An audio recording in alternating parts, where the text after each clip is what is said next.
Hey everyone, and welcome back to another video. In this video, I'm going to show you how to use your JBL Clip 5. So this video is going to be particularly useful for individuals who just got their JBL Clip 5 and are wondering how to go ahead and use it.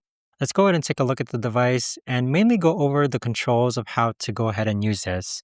So with the outer portion, this is waterproof, which means that you can take it and submerge it underwater. It has around 12 to 15 hours of playback time. It includes the clip, which is like the main feature, particularly unique to this JBL speaker. You'd have a rubber pad on the bottom to kind of like place it downwards like this, and just so it doesn't don't harm the speaker. Now it is dust proof, it's waterproof, and with it, let's go ahead and go over the controls.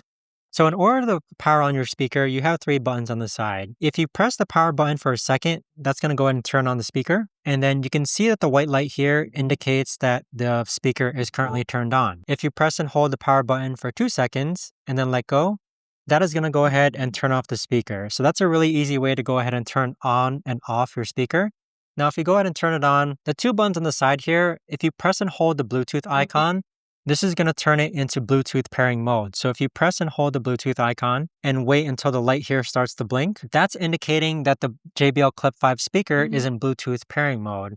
Now this button here is unique to JBL.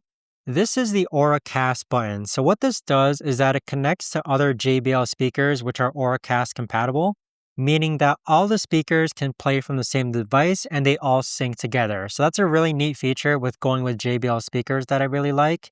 Now, on the front here, you have 3 more buttons, but technically about 5 more functionalities.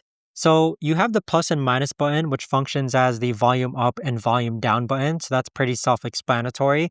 But then the middle button here, this is the pause and play button. So if you press it once, it's going to play the song, or vice versa. It's going to go ahead and pause the song. But if you press it twice, it's going to skip to the next song. If you press it 3 times, it's going to skip back to the last song. So that's a really neat feature. Just know that there's not too many buttons on the JBL Clip 5 speaker to go ahead and confuse you. And then lastly, on the bottom, you have the charging port, which you are going to use a Type-C cable to go ahead and charge your JBL Clip 5. But there you have it, guys. That right there is the best and easiest way that I know of to actually go ahead and use your JBL Clip 5 speaker. If you guys have any other ways to mention, let me know in the comments down below.